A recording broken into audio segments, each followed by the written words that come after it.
पहला है elastic collision.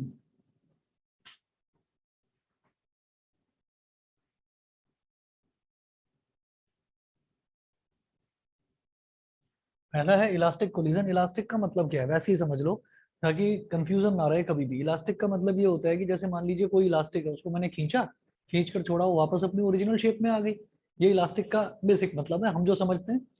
Elastic collision भी ये है कि इलास्टिक कोलिजन का मतलब ये है कि अगर मान लीजिए एक बॉल दूसरी बॉल से टकराई, तो किसी की काइनेटिक एनर्जी का कोई लॉस नहीं होगा, किसी के मोमेंटम का कोई लॉस नहीं होगा।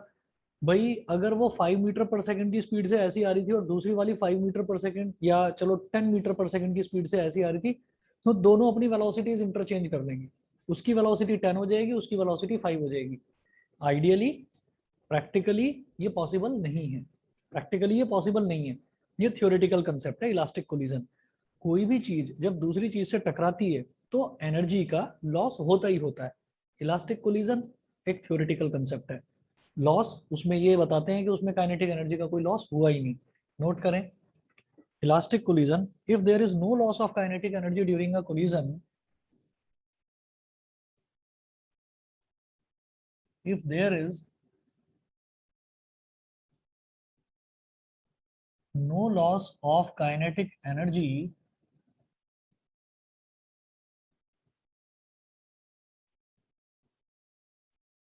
if there is no loss of kinetic energy during a collision, comma, it is called an elastic collision. It is called an elastic collision. अब इलास्टिक कोलिजन की कैरेक्टरिस्टिक्स।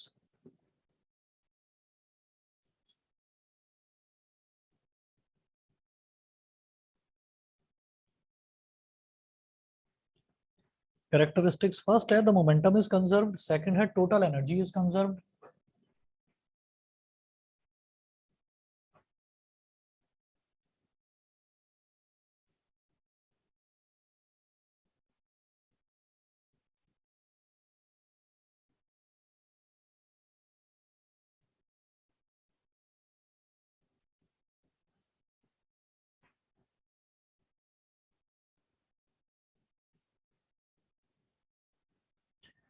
और थर्ड है the kinetic energy is conserved.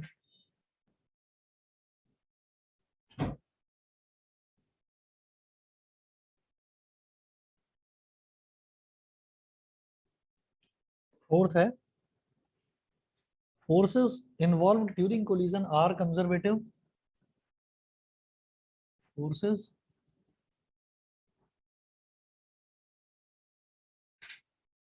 involved during collision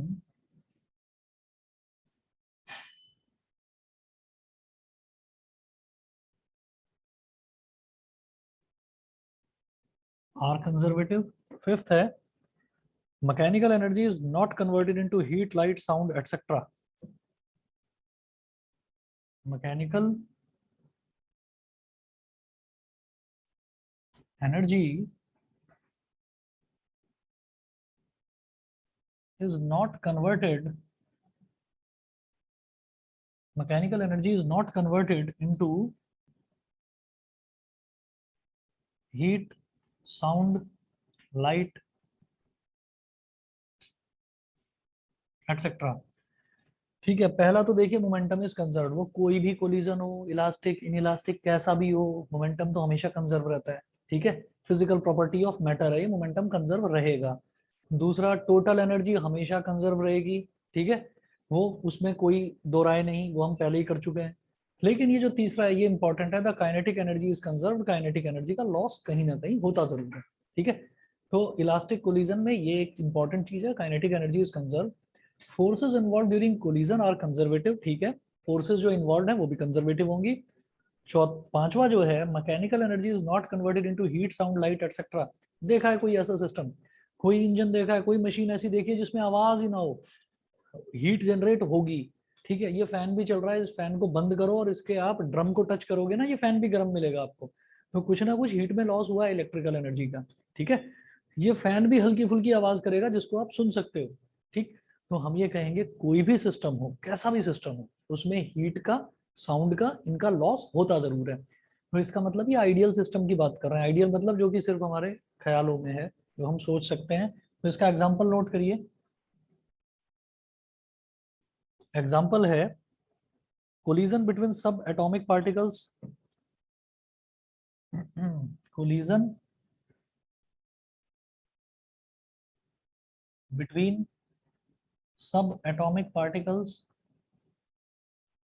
तो यहाँ पर elastic collision observe करा गया सब एटॉमिक पार्टिकल्स में। तो फिजिकली तो मैं इसको नहीं देख सकता। सब एटॉमिक पार्टिकल्स, सब एटॉमिक पार्टिकल्स क्या होते हैं? एटम के अंदर जो जो चीजें हैं, न्यूट्रॉन हो गया, प्रोटॉन हो गया, इलेक्ट्रॉन हो गया, ठीक है। उनका अगर कोई कोलिजन होता है तो वो कोलिजन इलास्टिक कोलिजन की कैटेगरी में लाई करेगा, ठीक है। तो ये थ्योरेटिकल है। अगला नोट करेंगे inelastic collision. Second type है inelastic collision. Inelastic का मतलब जो इलास्टिक नहीं है, ठीक है। Inelastic collision, if there is a loss of kinetic energy,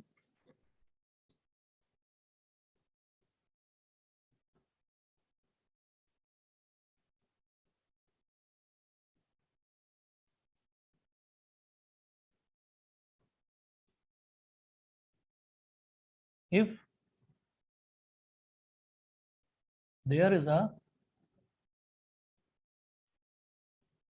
loss of kinetic energy during, if there is a loss of kinetic energy during a collision, it is called an inelastic collision. During a collision,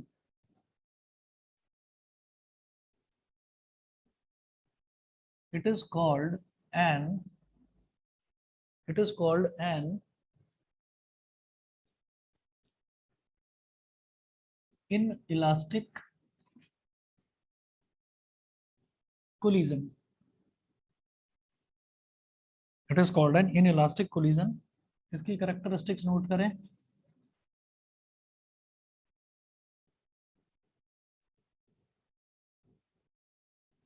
first characteristic,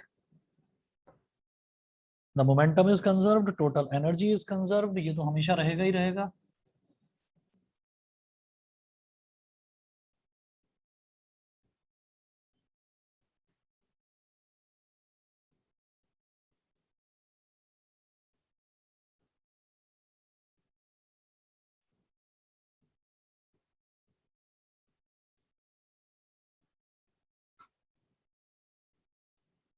total energy is conserved.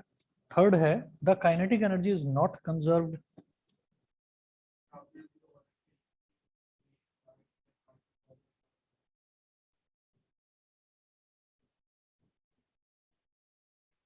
Inelastic collision हो या कुछ भी हो, उसमें momentum तो conserve रहेगा ही ना। वो तो law of conservation of momentum है।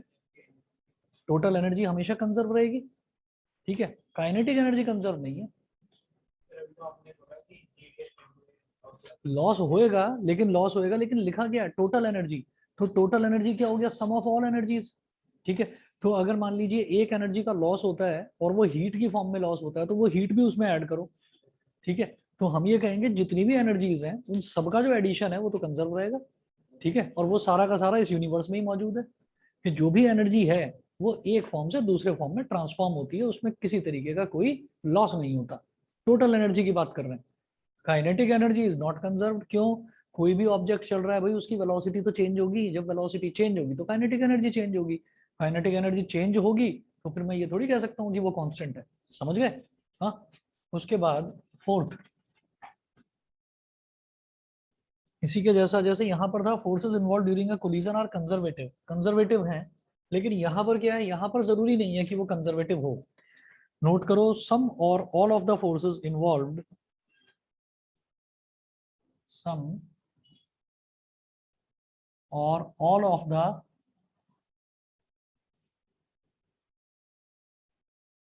some or all of the forces involved are non-conservative. Fifth, a part of mechanical energy is converted into heat, light, sound, etc. A part of energy is converted into heat, light, sound, etcetera. ये practical collision है, inelastic collision. इसका example note करेंगे, collision between two vehicles, तो बहुत ही ज्यादा practical example बता दिया। कोई दो व्हीकल्स का टकराना, collision between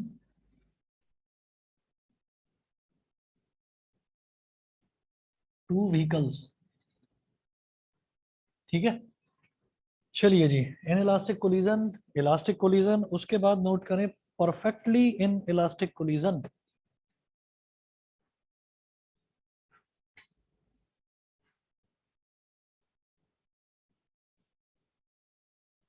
perfectly third category है, perfectly inelastic collision.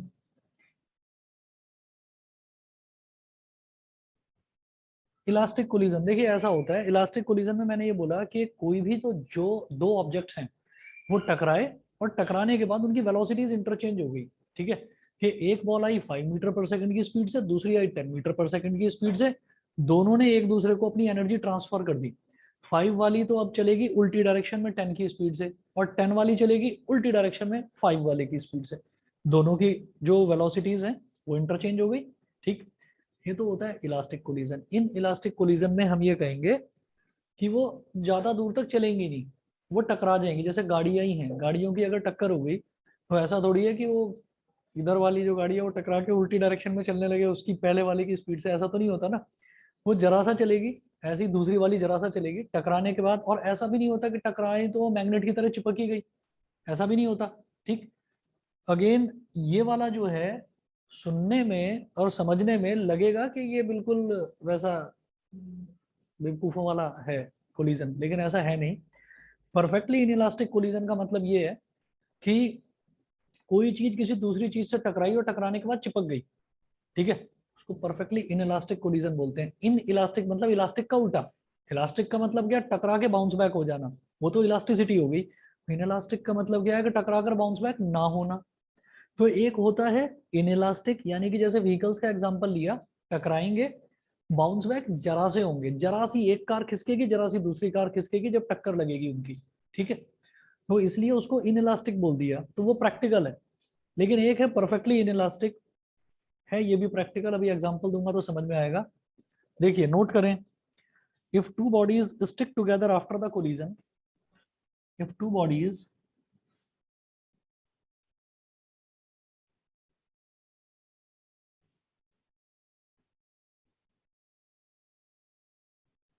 stick together, if two bodies stick together after collision, stick together after collision and move as a single body with a common velocity, and move as a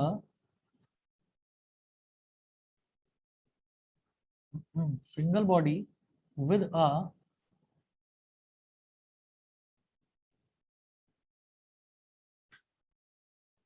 and move as a single body with a common velocity,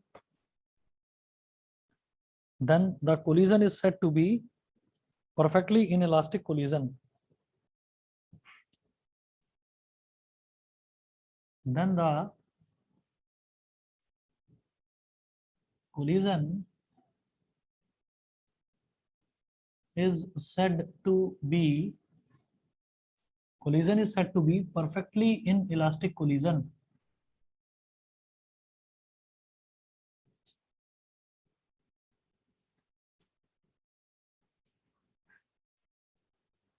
अब इसमें एक चीज और लिख लें, here momentum is conserved,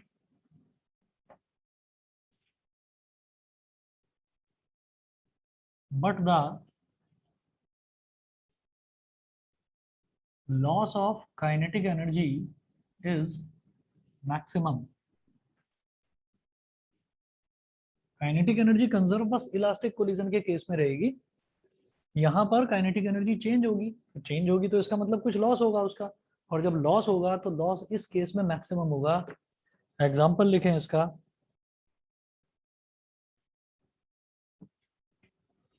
example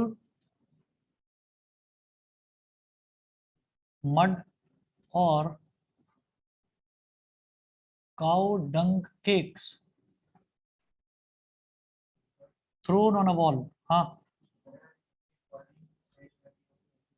हाँ हाँ, चलेगा चलेगा, वही बता रहा हूँ एग्जाम्पल।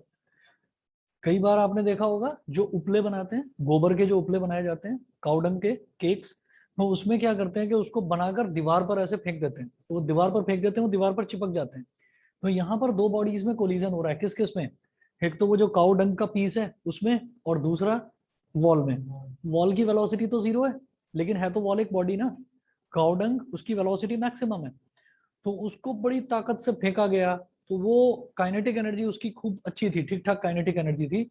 लेकिन जैसे ही वो वॉल से टकराया, तो वॉल से टकरा के वो वहीं पर चिपक गया। ठीक है, तो इसका मतलब क्या हुआ कि उसकी जो वेलोसिटी थी वो इंस्टेंटली जीरो हो गई। काउडंग की जो वेलोसिटी थी वो इंस्टेंटली जीरो हो गई। काइनेटिक एनर्जी क्या होती है? Half M V square. और जब वेलोसिटी एकदम से जीरो होगी तो मैं बोलूंगा कि काइनेटिक एनर्जी का लॉस हुआ। और कितना हुआ? मैक्सिमम लॉस हुआ कि काइनेटिक एनर्जी एकदम जीरो हो गई। जैसे हम कहते हैं ना, किसी भी मोशन में धीरे धीरे धीरे धीरे काइनेटिक एनर्जी घटती है और उसके कॉरस्पॉन्डिंगली पोटेंशियल एनर्जी बढ़ती जाती है। यहाँ क्या हुआ? पोटेंशियल भी कुछ नहीं, हो तो चुपचाप चिपका पड़ा है ऊपर। ठीक है, आपने फेंक दिया, उसको फेंका, वो चिपक गया वहां पर। तो उसकी जो वेलोसिटी थी वो खूब हाई थी, वेलोसिटी हाई थी, वेलोसिटी का स्क्वायर भी हाई होगा। Half M into V square, kinetic energy maximum थी, लेकिन अब लॉस हुआ मैक्सिमम। समझ गए? एक तो ये। दूसरा example, a man jumping on a moving trolley।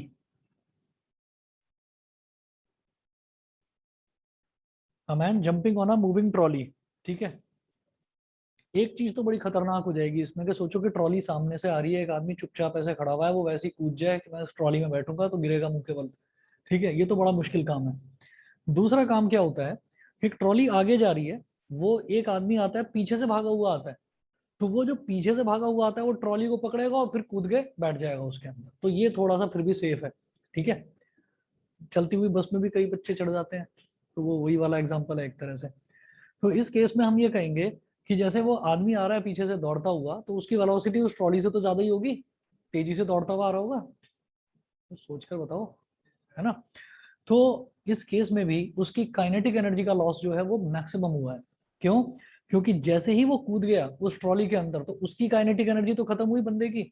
अब काइनेटिक एनर्जी, अब वो किस काइनेटिक एनर्जी, यानी कि अब वो किस वेलोसिटी के साथ आगे बढ़ रहा है? जो उस ट्रॉली की वेलोसिटी है। कोई ट्रांसफर नहीं होगी। तो सोचो तो सही, एकदम से ऐसा थोड़ी है कि प्रकट हो गया उसके अंदर। वो जब भागेगा तो उसको पकड़ेगा भी, उसको पकड़ेगा तो उसकी वेलोसिटी थोड़ी सी कम होगी। समझ रहे हैं?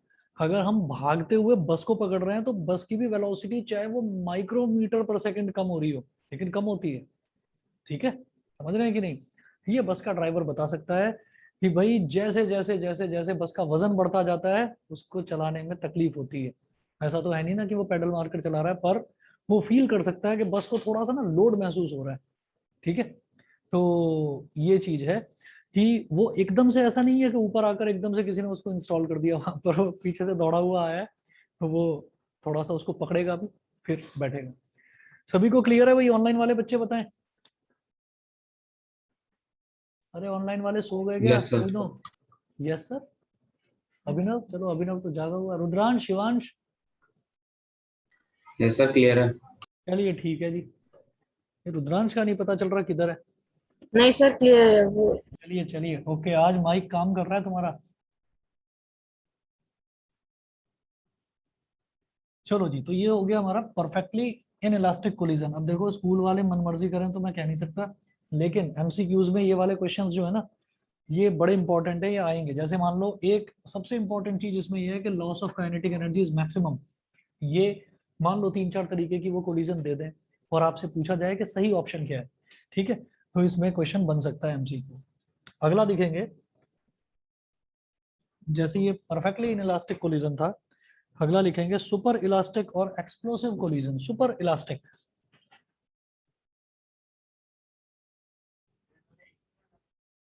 नहीं, अगला फोर्थ है, फोर्थ कैटेगरी। ये तो हो गया सुपर इलास्टिक और एक्सप्लोसिव कोलिजन। तो याद रखिए भाई, इलास्टिक कोलिजन का मतलब क्या है कि जहां पर टकराने के बाद बॉडीज अलग अलग डायरेक्शन में अपना चलना शुरू कर देती हैं, वो तो इलास्टिक कोलिजन हो गया। आप बात कर रहे हैं सुपर इलास्टिक की, मतलब भयंकर इलास्टिक। ठीक है। एक्सप्लोसिव मतलब धमाका ही कर देगा बिल्कुल। ठीक है, तो अब जरा देखते हैं सही में इसका मतलब यही धमाके से ही है। अभी एग्जाम्पल भी देखना। इसमें लिखेंगे in such a collision there is an increase in kinetic energy. भाई यहाँ पर तो काइनेटिक एनर्जी में उल्टा इंक्रीज हो जाता है, बढ़ जाती है काइनेटिक एनर्जी। उसमें तो क्या था, काइनेटिक एनर्जी इलास्टिक में क्या था, कंजर्व थी। इलास्टिक में कंजर्व थी, अब सुपर इलास्टिक है, कंजर्व कंजर्व का कुछ नहीं, काइनेटिक एनर्जी बढ़ जाएगी। तो नोट करें, यहाँ पर है in such a collision there is an increase in kinetic energy. In such a collision there is an increase in kinetic energy. There is an increase in kinetic energy. This occurs if there is a release of potential energy. This occurs if there is a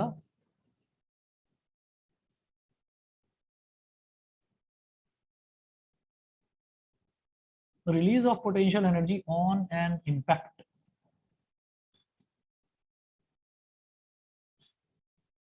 If there is a release of potential energy on an impact. घोड़ों की race देखिए कभी TV पर, है ना। घोड़ों की race में क्या होता है कि कोई ब्रेक नहीं लगे रहते घोड़े के अंदर, सब खड़े हुए हैं, तो सारे खड़े हुए ही हैं घोड़े। ठीक है। फिर होता क्या है कि उसके आगे ना बैरियर लगा रहता है, लकड़ी का बैरियर लगा रहता है, तो जॉकी उसके ऊपर बैठा रहता है। और फिर क्या होता है, अचानक से गोली की आवाज होती है, बंदूक चला दी जाती है।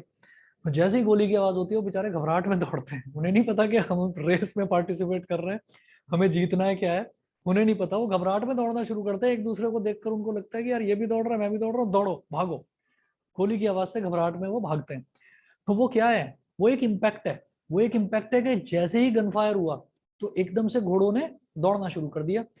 तो जो उनके अंदर जो इस तरह से थे कि भाई पोटेंशियल एनर्जी है कि हम दौड़ सकते हैं, तो वो पोटेंशियल एनर्जी एक इम्पैक्ट की वजह से एकदम से रिलीज हुई। ठीक है। तो वहां पर क्या होगा, यहाँ पर कोई काइनेटिक एनर्जी कंजर्व नहीं है, वो तो दौड़ते चले जाते हैं और बढ़ती चली जाती है उनकी वेलोसिटी। जब वेलोसिटी बढ़ती चली जाती है तो इसका मतलब क्या है कि काइनेटिक एनर्जी भी बढ़ रही है। तो एक इम्पैक्ट पर हम ये देखेंगे कि ट्रेमेंडसली इंक्रीज होती है काइनेटिक एनर्जी। क्यों? क्योंकि बड़ी तेजी से दौड़ते हैं, कहाँ तो रेस्ट में खड़े थे और कहाँ एकदम से दौड़े। ठीक है। तो अब सवाल ये उठता है कि भाई यहाँ पर टकराव तो हुआ नहीं, कोलिजन में तो टकराव होता है। ठीक है। लेकिन एक चीज और लिखवाई थी, आप याद करें, कोलिजन में मैंने ये बताया था कि टकराव हो या ना हो वो जरूरी नहीं है। ठीक है। हो सकता है किसी और फोर्स की वजह से वो फोर्स एक्सपीरियंस करें और तब वो दौड़ना शुरू करते हैं। तो वो फोर्स वही थी, साउंड एनर्जी वाली जो फोर्स थी जिससे वो घबरा गए बेचारे। चलो जी, एग्जाम्पल नोट करें इसका।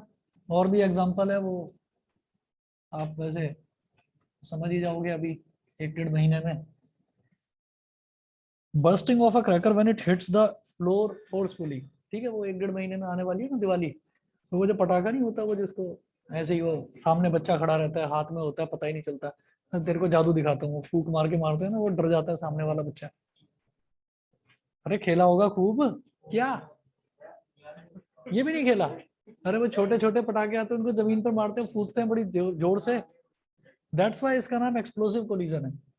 ठीक है ना। तो धमाके के साथ एनर्जी रिलीज होती है। नोट करें, bursting of a cracker when it hits the floor forcefully. Bursting of a cracker hits the,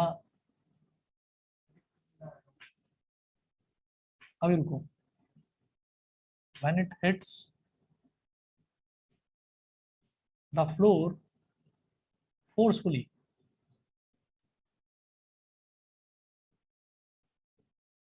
When it hits the floor forcefully, बताओ क्या करें। हम्म, हम्म, नहीं, जब पहले पैर ने किक कर दी तो वो तो चली गई ना फुटबॉल। हाँ।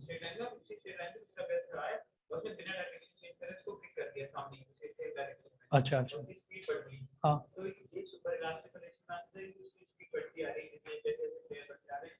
अच्छा अच्छा अच्छा। देखो मैं ये कहूंगा, सुपर इलास्टिक कोलिजन तो नहीं कह सकते इसको। इसमें हम ये कहेंगे कि यहाँ पर क्या है ना, यहाँ पर बॉडीज इंटरचेंज हो रही हैं बार बार। कि पहले एक प्लेयर था, उस प्लेयर ने उस पर किक मारी, तो पहले वो दो बॉडीज थी, अब क्या है कि एक बॉडी तो सेम रही, यानी कि फुटबॉल तो सेम रही, लेकिन जो सेकंड बॉडी थी वो सेकंड में हो गया, थर्ड बॉडी आ गई, मतलब अगला प्लेयर आ गया। तो इस वजह से इसमें ये नहीं कह सकते कि ये सुपर इलास्टिक कोलिजन है कि लगातार बढ़ती ही जा रही है। समझ गए? बॉडीज का सेम होना भी तो जरूरी है। तो अगला इसमें एक एग्जांपल और लिखें, सॉरी अगली टाइप जो है head on or one dimensional collision. Head on or one dimensional collision.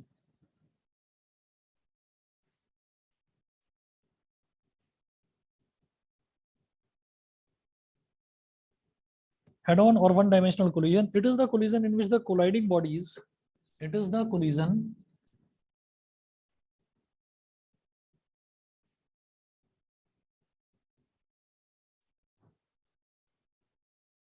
in which the colliding bodies, it is the collision in which the colliding bodies move along the same straight line,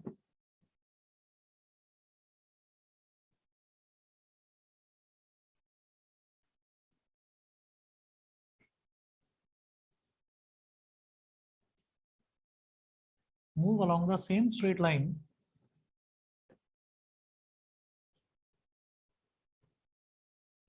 path before and after the collision.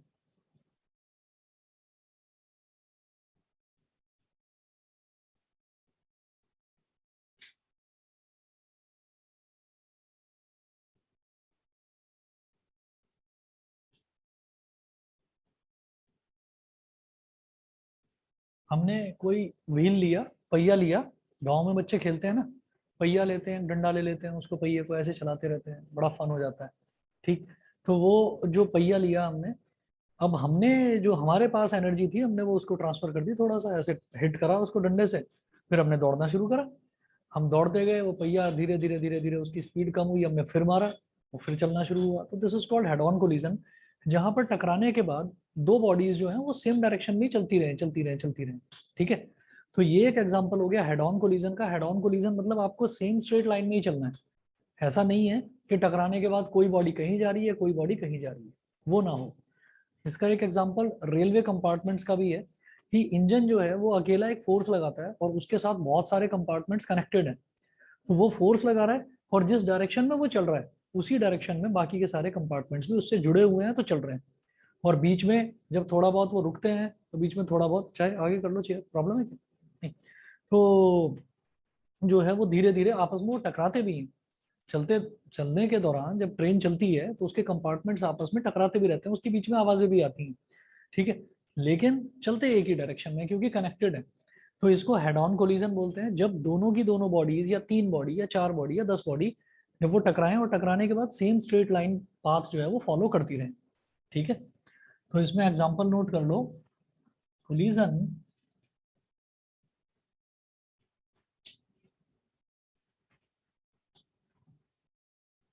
Collision between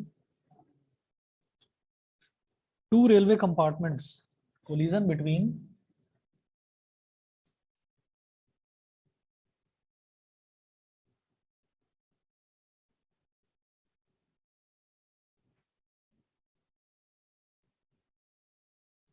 collision between two railway compartments. ठीक है। इसके बाद आप note करें, sixth type है oblique or two dimensional collision. Oblique or two dimensional collision.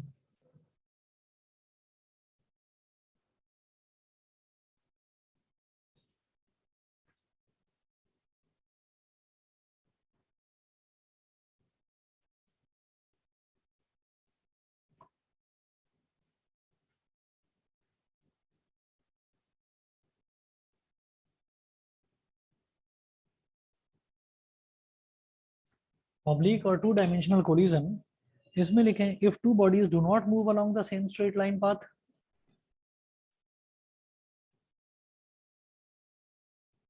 if two bodies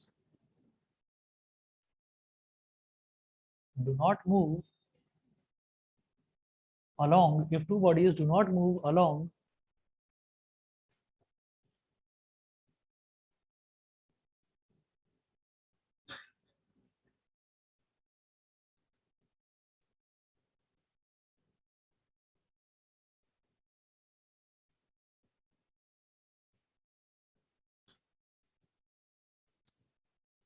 do not move along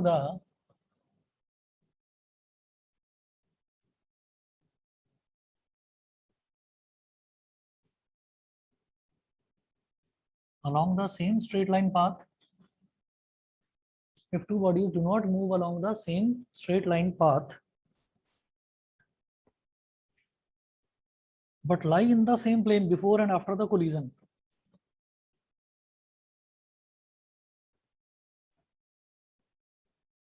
but lie in the same plane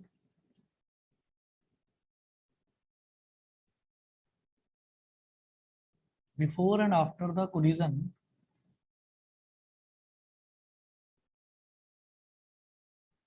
same plane before and after the collision, the collision is said to be oblique or two dimensional.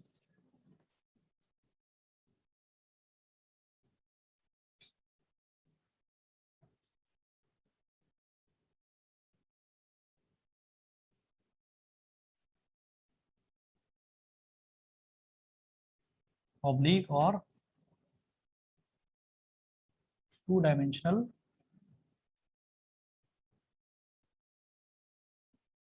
collision. Example,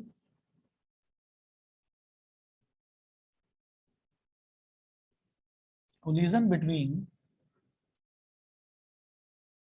two carrom coins. Carrom coins जो होते हैं, जो carrom की गीटियां होती हैं, उनमें क्या होता है, जब वो टकराती हैं आपस में तो कोई इधर जाती है कोई उधर जाती है, तो ये क्या है, स्ट्रेट लाइन में तो नहीं जा रहे ना।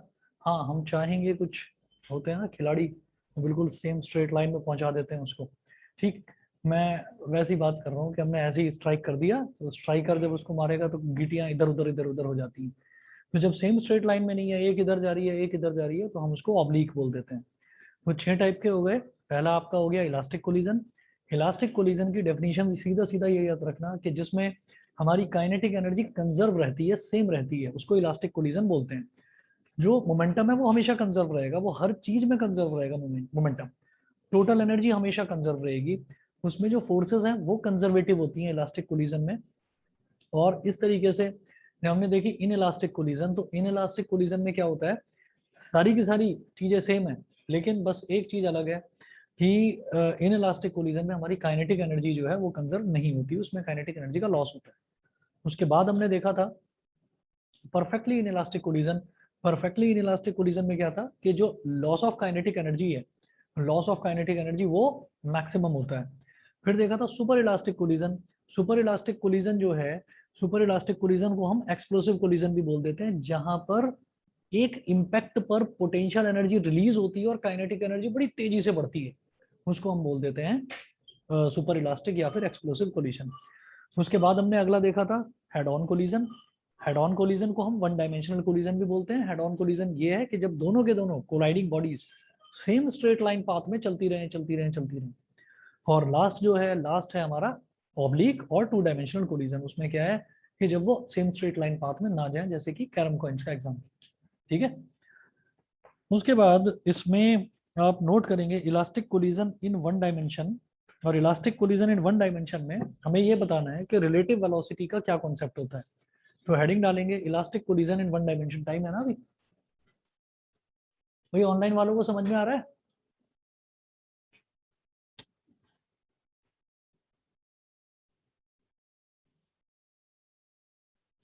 इलास्टिक कोलिजन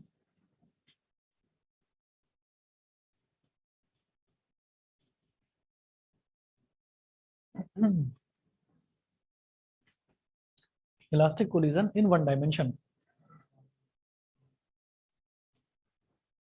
यहाँ पर पहले एक डायग्राम बनाएंगे हम, वो कोलिजन वाला जो कंजर्वेशन ऑफ मोमेंटम में बनाया था ना, सेम वैसे ही डायग्राम है।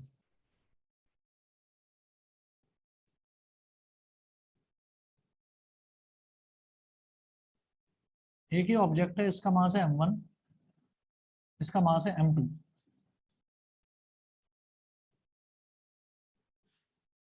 m1 और m2, m1 जो है इसको बोल दिया बॉडी ए, इसको बोल दिया बॉडी बी। इसकी वेलोसिटी है u1,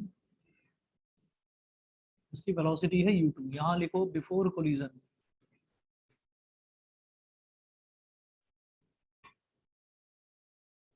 टकराने से पहले, बिफोर कोलिजन। उसके बाद बात करेंगे ड्यूरिंग कोलिजन।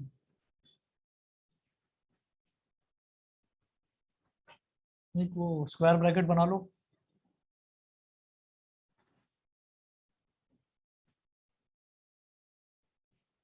ए बी, इसका मास m1, इसका मास m2।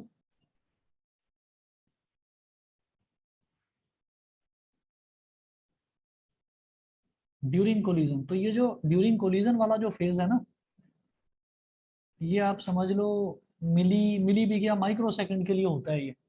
ठीक है, तो दो बॉडीज बड़ी जरा सी देर के लिए, वो एक इंस्टेंट के लिए वो टच दिखाई देती हैं, लेकिन फिर एकदम से इधर उधर हट जाती हैं। अच्छा, elastic collision in one dimension ये हो गया। फिर उसके बाद आफ्टर कोलिजन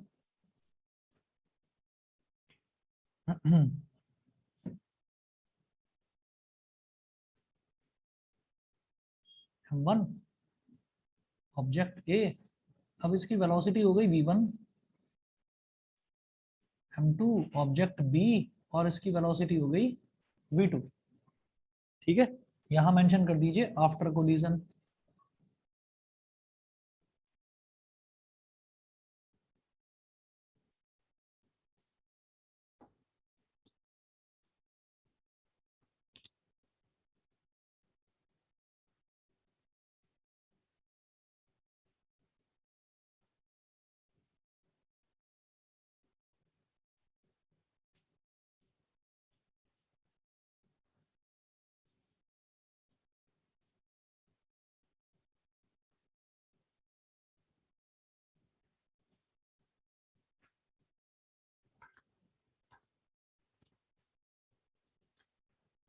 नोट करें, as linear momentum is conserved in any collision. Linear momentum तो किसी भी कोलिजन में कंजर्व रहेगा।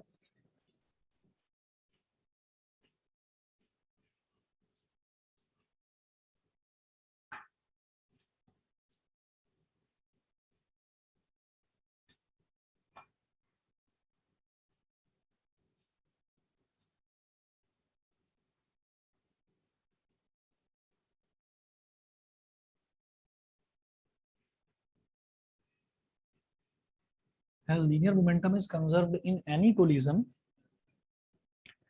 तो हमारा momentum before collision, momentum after collision के इक्वल। बिफोर कोलिजन मोमेंटम कितना, मास इनटू वेलोसिटी तो होता है मोमेंटम, तो इसका m1 u1, इसका m2 u2।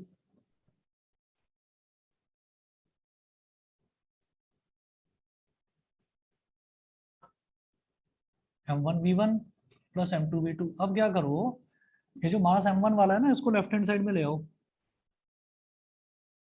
m1 u1 minus m1 v1, m2 v2 minus m2 u2। m1 निकाल लो कॉमन, ये हो गया u1 माइनस v1। इधर m2 निकाल लो कॉमन, ये हो गया v2 माइनस u2। इसको बोल दीजिए इक्वेशन नंबर 1। इलास्टिक कोलिजन की बात कर रहे हैं। इलास्टिक कोलिजन का मतलब काइनेटिक एनर्जी भी कंजर्व रहेगी। ठीक है, सिंस इट इज एन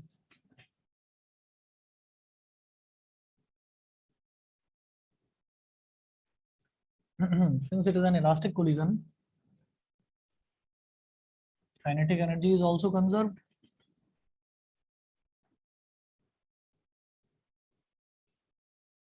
तो बिफोर कोलिजन काइनेटिक एनर्जी कितनी होगी पूरे सिस्टम की, भाई इसकी kinetic energy half m1 u1 square,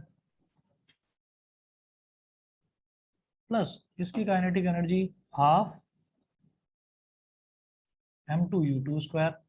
collision के बाद इसकी kinetic energy half m1v1 square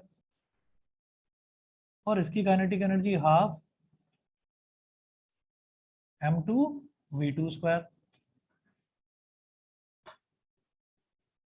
अच्छा, अब m1 वाले को ले आओ लेफ्ट साइड में, तो half m1u1 square minus half m1v1 square is equal to half m2v2 square minus half m2u2 square. अब क्या करो, half m1 left hand side में ले लो, कॉमन ले लिया, ब्रैकेट में बचेगा u1 square minus v1 square. इधर भी हाफ m2 ले लो कॉमन, ले लिया, हाफ m2 क्या हो गया, ब्रैकेट में बचेगा v2 square minus u2 square. ठीक है, ये जो हाफ है इस हाफ से हाफ को काट दो, इधर बचेगा m1 और ब्रैकेट में a square minus B square का फॉर्मूला लगा दो, क्या हो जाएगा u1 plus v1 into u1 minus v1। इधर m2 है v2 square minus u2 square, तो इधर क्या बोलो v2 plus u2 multiplied by v2 minus u2। ये हो गया इक्वेशन नंबर 2। ये जो इक्वेशन 2 है इसको इक्वेशन नंबर 1 से डिवाइड कर दो, डिवाइड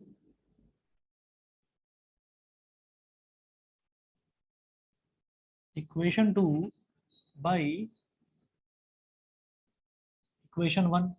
तो जब कभी भी दो इक्वेशंस को डिवाइड करा जाता है तो जैसे ऐड करते हैं ना, तो एलएचएस में एलएचएस ऐड कर देते हैं, आरएचएस में आरएचएस ऐड, ऐसे ही जब डिवाइड करते हैं तो एलएचएस को एलएचएस से डिवाइड, आरएचएस को आरएचएस से डिवाइड। ठीक है, अब देखिएगा मैं 2 को 1 से डिवाइड कर रहा हूं, तो हाफ m1 इंटू ये हाफ, सॉरी ये हो गया m1 इंटू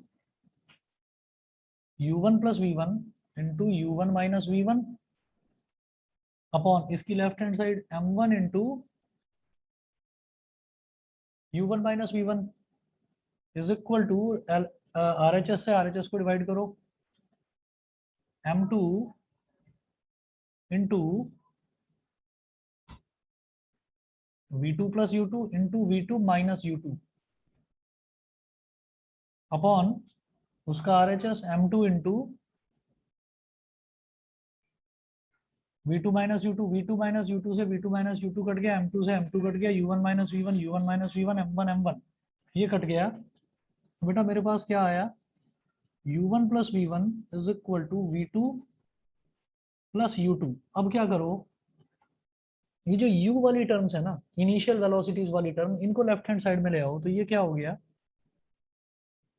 u1 माइनस u2 और ये क्या हो गया v2 माइनस v1। इतना कर लीजिए, यहां तक नोट करो।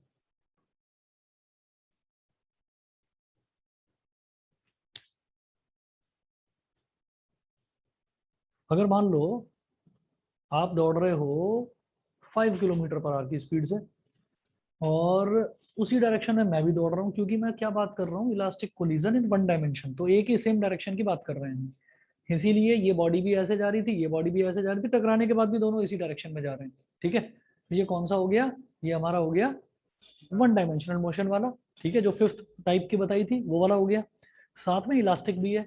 इलास्टिक से क्या फायदा हुआ, बस ये पता चला भाई काइनेटिक एनर्जी कंजर्व है, बाकी कोई नई चीज नहीं होती उसमें। अब हमने कहा कि मैं 6 किलोमीटर पर आवर से दौड़ रहा हूँ और तुम दौड़ रहे हो चलो 4 किलोमीटर पर आवर से। ठीक है, तो मैं तुमसे कितना ज्यादा स्पीड से दौड़ रहा हूँ बताओगे ना, 2 किलोमीटर पर आवर। ठीक है, तो 2 किलोमीटर पर आवर क्या है, ये मेरी वेलोसिटी है विद रिस्पेक्ट टू यू।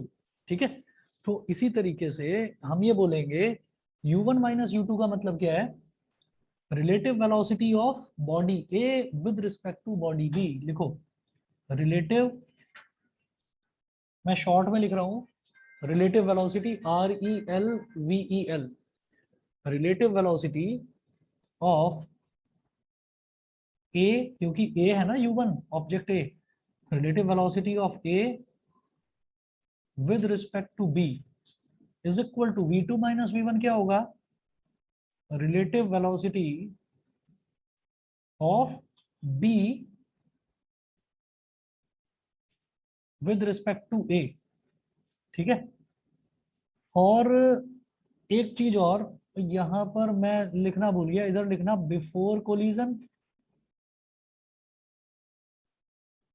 इधर बिफोर कोलिजन लिख लेना क्योंकि ये बिफोर कोलिजन वाली है u1 माइनस u2, और इधर लिख लेना आफ्टर कोलिजन।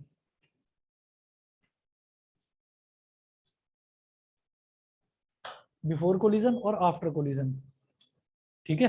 u1 माइनस u2 relative velocity of A with respect to b, A का है विद रिस्पेक्ट टू बी, जिसमें से जिसको सब्ट्रैक्ट कर रहे हैं, तो ये हो गया बिफोर कोलिजन वाला। इसको ना, इसको क्योंकि ये एक दूसरे को अप्रोच कर रही है तो इसको क्या बोलेंगे, relative velocity of approach is equal to relative velocity of separation. बस ये नोट कर लीजिए, रिलेटिव वेलोसिटी ऑफ अप्रोच का मतलब ही ये है कि अप्रोच कौन कब करता है, कोलिजन से पहले अप्रोच किया जाता है और टकराने के बाद में बॉडीज सेपरेट हो जाती हैं, तो वो रिलेटिव वेलोसिटी ऑफ सेपरेशन, ये हमेशा इक्वल होगा, ठीक है। ये इलास्टिक कोलिजन वाला था। इसके बाद आपका परफेक्टली इलास्टिक, फिर 2 डायमेंशन और कोफिशिएंट ऑफ रेस्टिट्यूशन। मैं कल मोस्ट प्रोबेबली मैं कल इसको खत्म करा दूंगा चैप्टर को, ठीक है। और कल आप ध्यान रखिएगा, क्लास फिर या तो 9 बजे या फिर मैं 10 बजे लूंगा क्लास, ठीक। तो थोड़ा लेट हो जाता है माना, लेकिन बस ये ध्यान रखिए कि हफ्ते में 2 दिन की बात है। नहीं, ऑनलाइन रखूंगा, अगर 9 या 10 बजे रखूंगा तो उसको ऑनलाइन ही रखेंगे क्लास को, ठीक है। और सैटरडे में जो एक्स्ट्रा क्लास लेंगे उसको थोड़ा सा पहले का टाइम रख लेंगे, मतलब डे टाइम में लेंगे, ठीक है। चलिए जी, ओके।